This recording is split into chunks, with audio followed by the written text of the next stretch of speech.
안녕하세요, 순살입니다. 지난주에 얼굴이 안 보이게 영상을 만들었었는데 댓글 보니까 제 얼굴이 보이는 게 더 집중이 잘 된다는 얘기가 더 많아서 이번 주에는 얼굴이 나오게 다시 만들게 됐고요. 댓글 보다 보니까 버튜버라고 하신 분이 있었는데 사실 제가 저희 순살이 캐릭터를 앞세워서 버튜버가 되는 게 실제 꿈이긴 했는데 그걸 또 예리하게 간파하신 분이 계셔서 일단은 얼굴이 나오는 버전으로 다시 만들고 있고요. 이번 한 주 동안은 가장 중요한 이벤트가 미국의 잭슨홀 미팅이었죠. 매년 8월에 전 세계 중앙은행 인사들이 모여서 진행되는 컨퍼런스인데 거기서 연준이 어떤 스탠스일지를 이 파월이 밝혀주기를 사람들이 기대를 하고 있었고, 사실 시장에서는 파월이 지금 다시 이제 비둘기스러운 모습을 보이는 것이 아니냐, 지금까지 엄청 강성매파처럼 금리를 미친듯이 올렸지만 조금은 그걸 완화시킬 수 있지 않나, 이걸 기대했었는데 파월이 어쨌든 짧고 굵게 정리를 해준 바로는 자기 비둘기 아니다, 이런 임플리케이션을 줬죠. 그래서 내용을 살펴보면 일단 잭슨홀에서는 찬물을 끼얹은 격이었습니다. 파월이 시장에 불확실성을 던졌는데 사실 파월의 스탠스 자체는 달라진 점이 없었어요. 근데 시장에서 먼저 기대를 하고 있었죠. 아무래도 7월 CPI가 좀 상승세가 꺾이면서 물가가 이제 피크아웃한 거 아니냐라는 기대감이 있었고, 그러면서 이제 주택 경기도 죽고 하는 식으로 연준이 바라는 대로 지표들이 흘러가고 있다 보니까 금리를 예전만큼 빡세게 올리진 않지 않을까, 이제는 조금 덜 빡세지 않을까라는 기대를 했었는데 파월이 아직은 아니라고 선을 그었죠. 그러다 보니까 증시는 엄청나게 폭락을 했고, 물론 이제 최근 한 달 동안 반등을 많이 했었기 때문에 거기에 비하면 조정 수준이긴 하지만 하루에 뭐 4~5%씩 빠지는 모습을 보였고요. 어쨌든 파월이 말한 바에 따르면은 7월 인플레이션 낮아진 거는 오케이, 좋다. 근데 완전히 꺾였다, 연준이 안심하는 수준까지 판단하기에는 이르다 라고 얘기를 했고, 어쨌든 9월에 있을 9월 FOMC까지 데이터를 지켜보면서 발표를 하겠다는 거죠. 이 차트를 보시면은 이 잭슨홀 미팅이 물론 이제 경제를 하는 사람 그리고 채권 매크로를 하는 사람 입장에서는 굉장히 중요하긴 하지만 이게 그렇게까지 사람들이 관심을 갖는 이벤트는 아니었는데 올해는 정말로 관심도가 엄청 높아진 모습이죠. 뉴스에서도 최근 10년 중에 가장 많은 빈도로 다루고 있고, 그래서 어쨌든 간에 잭슨홀 미팅 이후에 파월이 금리 어쨌든 계속 올리는 스탠스에 변함이 없다라는 말을 한 이후로 다시 금리는 75bp를 올리는, 이제 9월달에 75bp 올리는 자이언트 스텝이 다시 대세 뷰를 이루고 있습니다. 보시면 한 달 전에는 50bp만 올리는 게 확률이 더 높았으면은 지금은 75bp 올리는 게 확률이 훨씬 높아진 상황이죠. 어쨌든 간에 당장 금리 인상 속도를 늦추는 결정은 안 할 거라는 뜻이고, 그리고 이런 상황에서 미국 PCE, 7월달 PCE가 발표됐죠. 이 개인 소비 지출이라고 해서 연준이 CPI보다 더 중요하게 보는 지표인데 이거는 어쨌든 전월 대비 숫자가 내려가는 모습을 보였습니다. 연간으로는 여전히 6.3% 업이긴 한데 근데 CPI가 8%대 나오는 거에 대비해서는 PCE는 조금 더 진정된 모습이고, 그리고 휘발유 값이 진정되고 있는 덕분에 이 물가도 내려가는 모습을 보입니다. 차트 보시면 이제 월간으로 어떻게 변했는지를 확인하실 수가 있고요. 그리고 주택 경기는 계획대로 둔화되고 있습니다. 금리를 올리게 되면은 모기지 대출 금리가 직격탄을 받게 되고, 그러다 보면 주택 거래가 줄어들 수밖에 없겠죠. 그래서 주택 관련된 모든 지표가 다 같이 빠지고 있다고 보시면 됩니다. 그리고 이런 상황에서 바이든이 미국의 학자금 대출 탕감액을 발표를 했죠. 이 4,500만 명의 미국인 대상으로 이 학자금 대출 1만 불 이상을 없애주겠다는 건데, 이게 미국의 인플레에 다시 영향을 주는 거 아니냐라는 이런 비난도 있긴 하지만 어쨌든 그거와는 별개로 바이든 입장에서는 11월 달에 중간 선거를 앞두고 지지율이 계속 떨어지고 있어서 문제였어요. 이 차트를 보시면은 이 38%까지 떨어졌다가 이제는 다시 학자금 대출 탕감액 발표와 함께 이 44%까지 다시 올라온 모습을 보이죠. 그런데 어쨌든 지지율이 이렇게 낮아져 있는 상황은 중간 선거를 앞둔 상황에서는 굉장히 불안하고요. 그러다 보니까 각종 경기부양 지원법도 빨리빨리 통과를 시키고 알카에다 리더도 사살하고 하는 식으로 여러 가지 방안들을 내고 있습니다, 바이든은.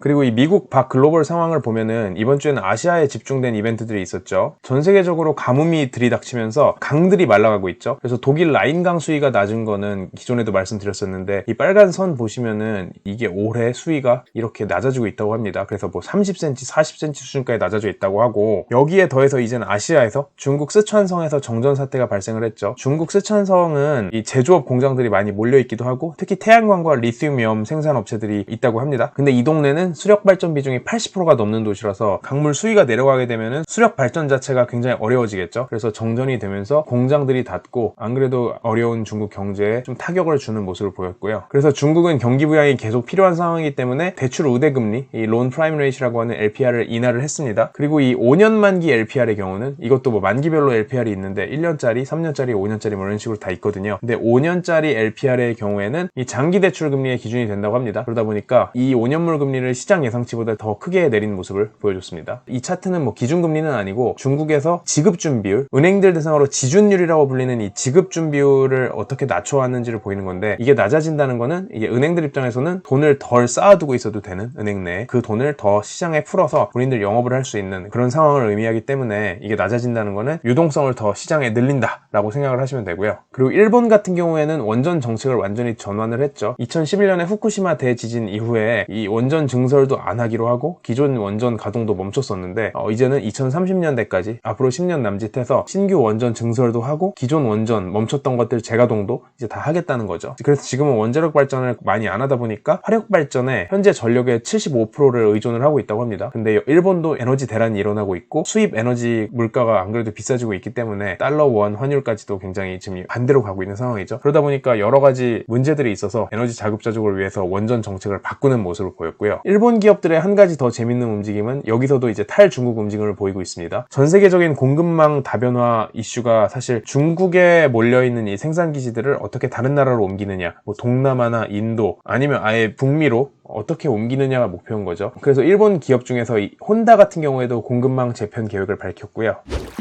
한국도 기준금리 인상했습니다. 그래서 25bp 올렸고 이제 미국과 발을 맞추는 모습을 보였죠. 다시금 기준금리 지금 2.5%까지 올려있는 상황이고, 근데 물론 미국이 9월에 기준금리를 또다시 50bp 아니면 75bp 올리게 되면은 또다시 벌어지게 되긴 할 거고, 어쨌든 간 한국은행 입장에서는 앞으로 당분간 계속해서 25bp씩만 올리겠다라는 의견이기 때문에 한미 금리가 역전되어 있는 거는 다음 달부터는 거의 그냥 계속 오랫동안 보게 될 이슈일 것 같습니다. 한국 최저임금도 내년부터는 일본보다 사상 처음으로 높아질 예정인데요. 이게 한국 최저임금이 올라간 탓도 있고 원화 대비 엔화 가치 하락세가 더 큰 탓에 우리나라 기준으로 엔화 최저임금을 원화로 환산하면은 숫자가 더 낮게 계산이 되겠죠. 그래서 내년에 우리나라 최저임금은 시급 9,620원이고 일본은 9,430원 정도라고 합니다. 그리고 최근 경제 이슈 논할 때 놓치면 안 되는 게 환율이죠. 일단 유로 달러 페리티 같은 경우에는 1:1 교환 비율이 깨졌습니다. 그래서 예전에는 항상 1유로당 1점 몇 달러라는 식으로 유로 달러 환율이 1 이상이었는데 이제는 0.99대까지 내려왔어요. 유로화가 출범하던 초기 시기 이후로 처음 있는 일이 발생을 드디어 하고 있고, 아무래도 유로화 가치가 뭐 여러모로 유럽 경제도 안 좋고 전쟁 여파도 유럽이 때려맞고 있고 에너지 여파도 뭐 독일 같은 유럽 내 가장 부자 국가까지 때려맞는 상황이기 때문에, 그런 상황에서 미국은 금리를 미친 듯이 올리고 있고 유럽은 쫓아가긴 하지만 그렇게 빨리 쫓아갈 순 없고, 뭐 이런 상황들이 종합적으로 영향을 미치면서 유로 달러 환율은 1 아래로 페리티가 깨져 있는 상황이고요. 원화 같은 경우도 달러원 환율이 치솟고 있죠. 원화 가치 계속 하락을 하고 있고, 참고로 달러원 환율이 1,300원대 이상인 상황에서 한 달 이상 이어진 적이 1980년대 이후로 딱 4번 있었는데, 상황들이 IMF, 닷컴 버블, 리만 사태, 그리고 지금 이런 식으로 기존에는 굉장히 심각한 상황이 발생했던 시기에만 있었기 때문에 지금도 사람들이 긴장을 하고 지켜보고 있고요. 이 달러 대비 원화 환율 급등세에 대해서 한국은행 입장에서는 아직 좀 더 지켜보겠다는 스탠스죠. 사실 뭐 달러원 통화 수합 해야 되는 거 아니냐 이런 얘기들도 나오는데, 달러원 통화 수합이라는 거는 말 그대로 달러를 땡겨오고 원화를 주는 식으로 실제로 결제에 필요한 이 달러를 쟁여놓는 그런 계약입니다. 그래서 그런 얘기들도 나오는데, 한국은행 입장에서는 이 환율 자체가 걱정할 건 아니고 이 환율 때문에 시장에 영향이 있으면은 그걸 걱정해야 된다라는 식으로 절대적인 숫자 자체에 집착하지 않을 거라는 걸 얘기를 했고, 마침 한국은행 이창용 총재가 이 외환 위기 걱정에 대해서는 정말로 답을 잘 해줄 수 있는 사람이죠. 본인이 IMF 출신이라고 얘기를 하면서 사람들한테 좀 안심을 주는 이런 발언을 했습니다. 저는 되게 멋있는 발언이라고 생각을 했고요. 이 환율 관리는 한국만 하는 건 아니고 중국도 똑같이 나섰습니다. 이제 중국 은행들이 위안화 가치 하락에 대응하면서 위안화를 팔고 달러를 계속 사다 보니까 거기에 대해서 중국 내 은행들한테 경고를 던졌죠. 그래서 정부가 나서서 이런 식으로 개입을 하는 모습을 보였고, 이외에도 일본 엔화가 굉장히 많이 작살나 있는 상황인데 여기에 대해서는 따로 유튜브 영상을 만든 게 있었으니까 요거를 참고하시면 더 자세히 아실 수 있고요.